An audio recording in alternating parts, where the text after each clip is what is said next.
would have said, I'm leaving now, I think that she would have made it. But so many people said, either didn't know what it was, or made the decision not to go, or decided to go when it was just way too late, that we lost so many people because of that. And that's so unfortunate. But in the middle of the running and in the middle of being on that lifeboat going to Weehawken and in the middle of walking to Hoboken, I said, oh my God, you know, you have to believe in destiny, because today was not my day to die. It wasn't my day to die. So I thank God every day that I said, hey guys, let's leave. And if there's nothing going on, we'll be more than happy to come back to work. And we were back to work the next day. The next day, we were riding up and down the 1 and 9 looking for office space, because we didn't know where we were going to go. And as it turns out, they fixed a hangar for us at Teterboro Airport, and we were there for a couple of months until the real estate department started to find places, and we were all split up, and we're all in very, very funky buildings, but we're all separated.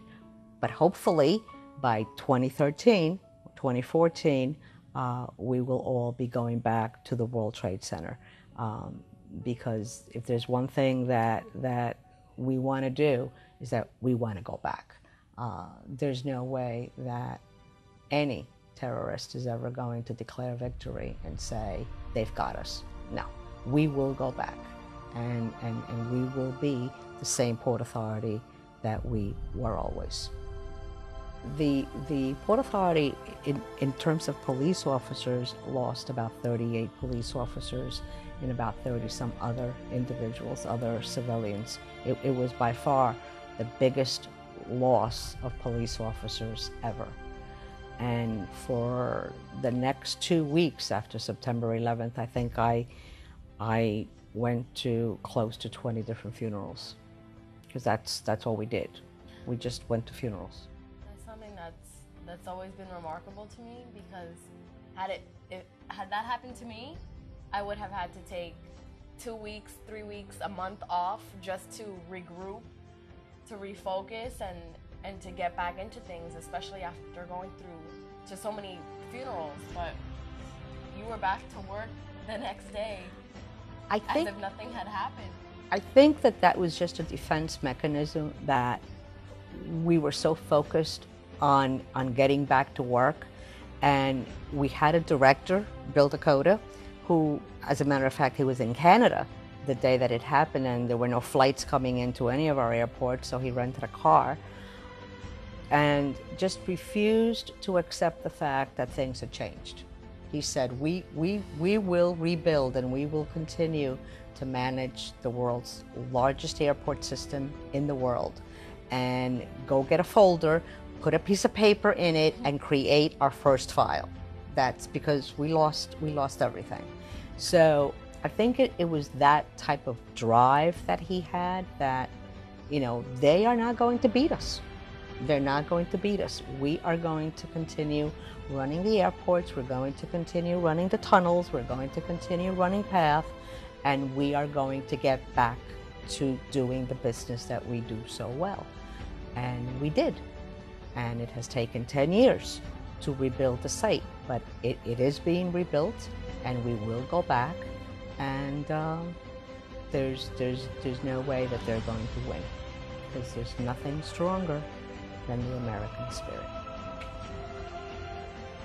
Biggest difference in my life has been just the uncertainty of, you never know what's going to happen to you when you get up, and it's that uncertainty that I have now that I didn't have before. So one of the things that has happened, and one of the ways that I deal with that, is that I am so overly busy, because I just don't want to think about that day, and I don't want to remember, reaching the concourse level at the mall of the World Trade Center and seeing body parts. And the way that I deal with it, and different people deal with things differently, is that I just don't think about it and I don't talk about it. I keep myself extremely busy. I'm very fortunate that my daughters have grown up and I physically don't have to do homework anymore. Not that I ever did the homework for them, but I don't have to physically do all that anymore. And I'm able to join a lot of community organizations. I'm on a couple of boards. That's my way of giving back, and that's my way of saying I'm so thankful for being here and I want to do something for other people.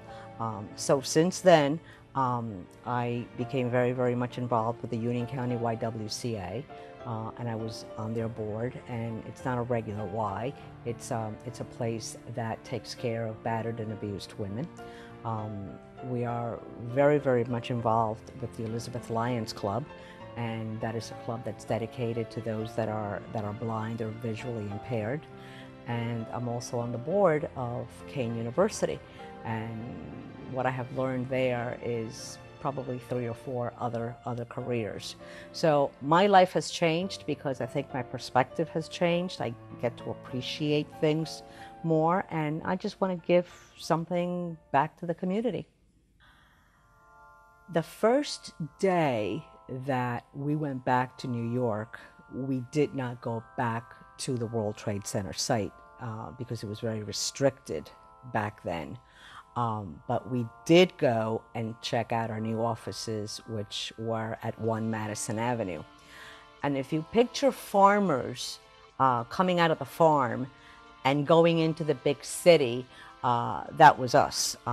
I went with 2 of my staff members, and we took the subway. We're New Jersey people, so we really don't do subways very, very well. But we managed to get off path, go to 23rd Street, and find 1 Madison Avenue. And when we got out of the subway, it was one of those things that we looked up and we looked around and we looked at just how massive the place was, and it was a little scary and it was a little intimidating because, oh my God, what if they come back for us again? So that first day was very, very intimidating.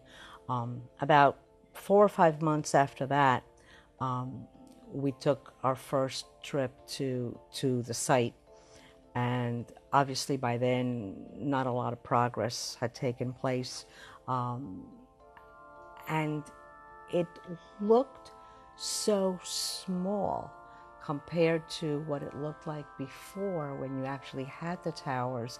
And it took us forever to walk by there, but it just looked so small.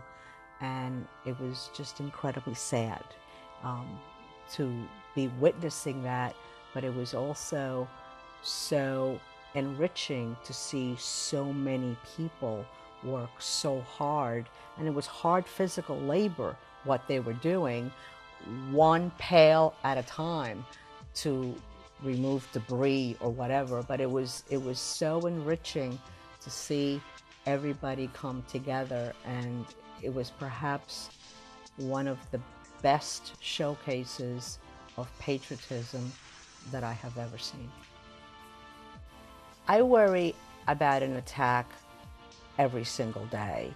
I take the subway, I take New Jersey Transit, I take the New York City subway, I travel through the George Washington Bridge, I take the Lincoln Tunnel, the Holland Tunnel, and I guess I'm far more aware of how simple it could be for someone to take a car, have someone have bombs on them, and park the car in the middle of the Lincoln Tunnel and blow themselves up. It's something that's on my mind constantly, but if you let it dominate you, it will cripple you. And you can't let that cripple you. You have to go to work, and you have to go to New York, and it's the best city and the biggest city in the world, and something like that cannot possibly cripple you, and I just won't let it cripple me. I was asked to deliver a speech at St. Mary's Church in Elizabeth, and it was sort of hard to do that because the wounds were very, very fresh, and I had to relive the entire day. And I appreciated very, very much that they asked me to do that, but after that, I just wanted to move on. When September 11th came around, it's a day that I just like to keep it to contemplate. It's a day that I like to keep it so that I am thankful that I am alive. But in terms of speeches or going anywhere, I try not to do that. Obviously, this is a decade, and it's a milestone. A decade is a huge thing, and I think that a lot of us are remembering, and a lot of wounds are open again, and wounds that really never healed. But I think that as time goes on, it's going to get easier, but we will never forget. It's just going to be different as the years pass by. This year, I think that what we're going to do to make it a happy event is to celebrate my husband's birthday that day, because his birthday is on the 12th and it falls on a Monday and everyone's working. So we're going to add a little bit of happiness and celebrate his birthday. At work, what we're going to do is that we're going to do what we do best, and that's to have luncheons. We're going to eat, and everyone's going to bring in something, and we're all going to get together, and we're all going to say thank you for being there. Many of us have stayed together in the same department, and we're going to have lunch, and we're just going to remember those that we knew that passed away, remember their families, and spend some time together quietly. Do I get nervous every year? I would be lying to you if I said no. The day before, I know that it's coming. What I get are butterflies in my stomach.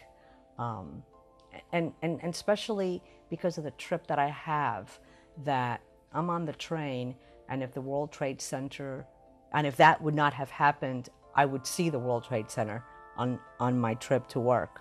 So yes, there are a lot of butterflies that day.